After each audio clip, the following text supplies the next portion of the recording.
Pour la troisième partie du tutoriel sur Socrative, je vous montre comment créer vos propres quiz. Alors, vous êtes présentement sur le tableau de bord du site. Vous devez cliquer ici sur Manage, Create. Vous donnez naturellement un nom à votre quiz.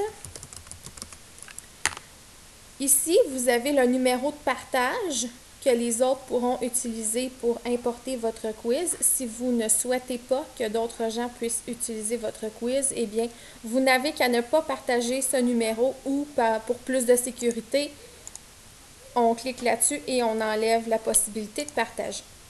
Il y a 3 types de questions qu'on peut ajouter sur un quiz Socrative. Première possibilité, questions à choix multiples. Je vous évite là, les détails là-dessus.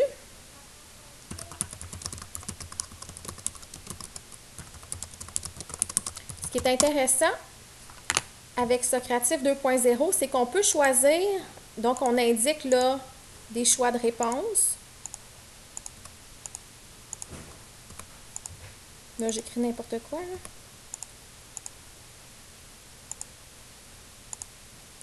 OK.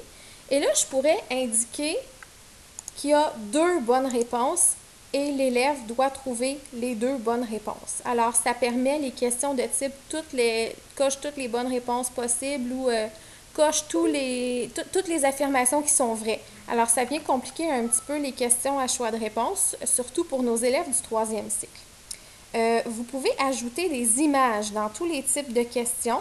Donc, si vous ne voulez pas composer des phrases, mais vous voulez, je ne sais pas moi, mettre une droite numérique avec un point d'interrogation, vous faites ça dans Paint ou peu importe et vous cliquez ici pour ajouter votre image à votre question. Vous allez la chercher dans votre ordi et le tour est joué. Je l'ai testé, ça fonctionne super bien. Alors voilà pour les questions à choix de réponse. Ensuite, il y a des questions vraies ou faux. Ce qui est un petit peu moins intéressant avec ces questions-là, c'est qu'on ne peut pas changer. Il y a 2 choix, c'est true ou false. C'est en anglais. Si vous avez peur que vos élèves se trompent, peut-être contourner le problème en composant des questions à choix multiples auxquelles vous marquez vrai ou faux comme choix. Quand on compose les questions, on n'a pas beaucoup de possibilités de mise en forme du texte. Si vous voulez, par exemple, changer la couleur de vos questions ou ce genre de choses, ce sont des espèces d'extensions payantes qui sont achetables sur le site de Socrative.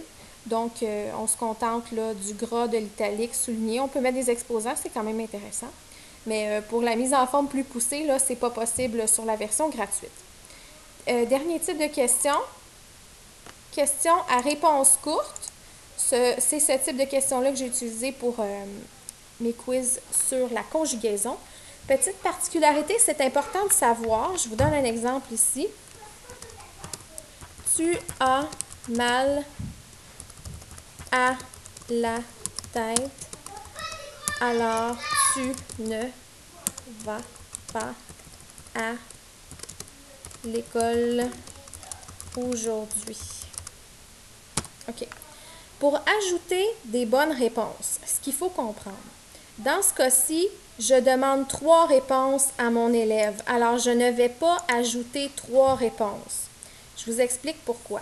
Si je mets « tu as », et là, j'ajoute une réponse pour « à la tête », et que j'ajoute encore une réponse pour « à l'école », ce qui va arriver, quand mon élève va compléter le quiz, s'il entre une seule de ces 3 réponses-là, il va avoir bon. Alors, ce sont toutes les réponses que vous acceptez. Ce ne sont pas nécessairement les bonnes réponses. Ce qu'il faut faire dans ce cas-là, si vous demandez plus d'une réponse, vous devez vous entendre avec vos élèves ou l'écrire ici. Vous devez leur dire, tu dois entrer des 3 réponses séparées d'un espace seulement. Tu as mal à la tête, alors tu ne vas pas à l'école. C'est ça la réponse qu'on demande. Alors, même si on a 3 lignes à remplir, on ne met pas 3 réponses différentes, c'est super important.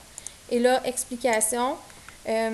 Honnêtement, je n'ai pas testé. Je ne sais pas si l'explication s'affiche en même temps que la question ou si c'est un feedback qu'on donne après. Ça mériterait d'être testé, mais on pourrait essayer de l'écrire ici.